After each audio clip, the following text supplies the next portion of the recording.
knew well the discomforts of desert travel, the biting cold of winter nights, the blazing heat and blinding glare of summer, the irritation of blown sand, the brackish, indescribably foul-tasting water, hunger, monotony, the long marches and lack of sleep.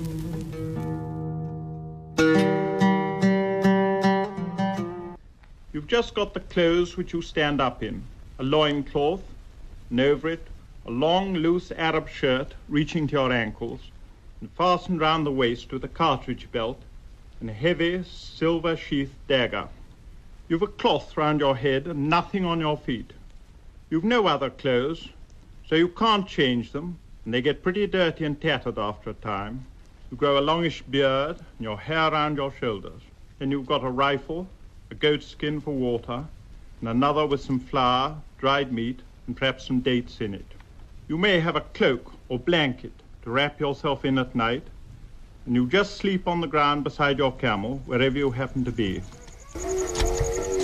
I can remember the start of such a journey, leading our camels down to the well to water them and fill our water skins. There the Bedouin are watering their herds of camels, a struggling mass of camels, surging and thrusting round the water troughs. Half-naked men and boys, pulling on the long ropes with the leather buckets filled with water, their long hair tumbling into their eyes, they heave on the ropes and sing their watering songs. The dust, the smell of camels, the blazing sunlight, the singing, the shouting, the moaning of mother camels looking for their calves, the sight of a small naked boy of 5 with a large stick standing guard over a row of bulging water skins.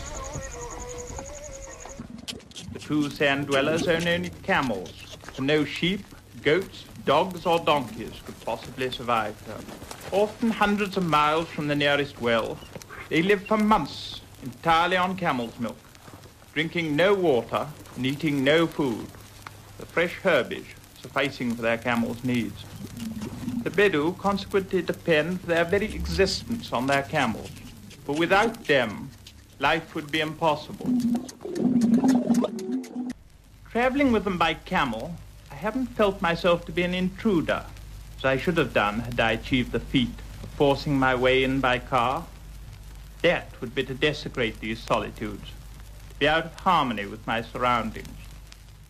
The important thing for me in every case was that I should be traveling, if possible, in countries and among people who'd had no previous contact with the outside world. And above all, that I'd be traveling as they traveled, on foot or with camels or with mules in Ethiopia and so on.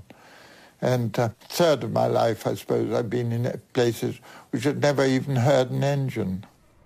Then, too, there's the solitude and the freedom of these vast spaces. And to some of us, the irresistible attraction of nomad life, an unencumbered life where only essentials count, and where one's pleasures, though very simple, very real. A long drink of clean water, the occasional luxury of meat, a few hours sleep when the effort to remain awake has become a torture, or a short linger over a small fire in the cold of the early dawn. The very harshness of the life enhances the value of these things, just as the blinding glare of noon magnifies by contrast the ethereal beauty of the dawn and sunset. Well, all went well for the first 5 days.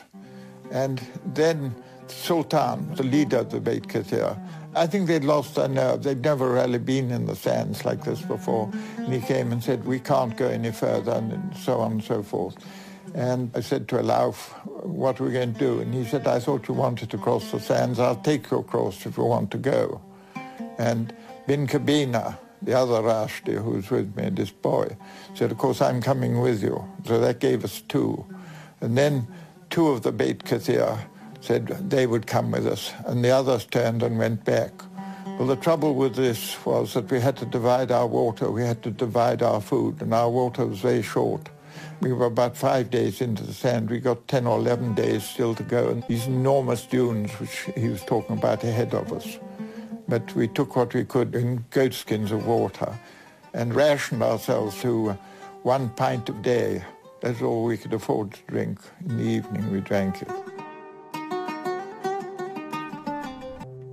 I never had any intention of writing at all. And then Graham Watson from Curtis Brown's came and saw my photographs. This was 10 years after I'd left the desert. And he said, "You've got to write a book about it." And I said, "Nothing would induce me to write a book.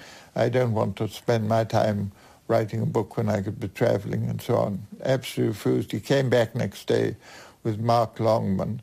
And so I said, "All right, well, if you don't give me any fixed date in which to do it, I'll see what I can do." And I went off to Denmark by I knew nobody, locked myself up in the bed sitting room there.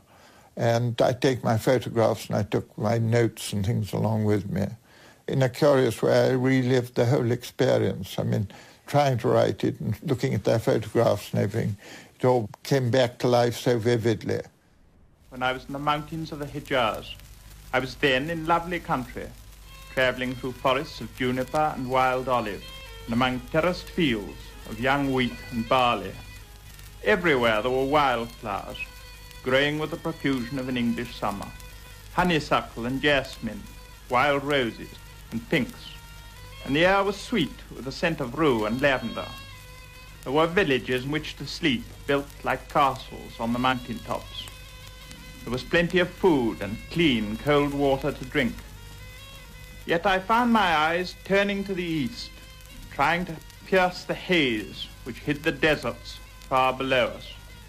It was there that my fancies ranged, not over these cool, bracing uplands. Perhaps I hear a plane go over, a reminder of our own noisy, rushing world. I think to myself, thank God I'm not in that.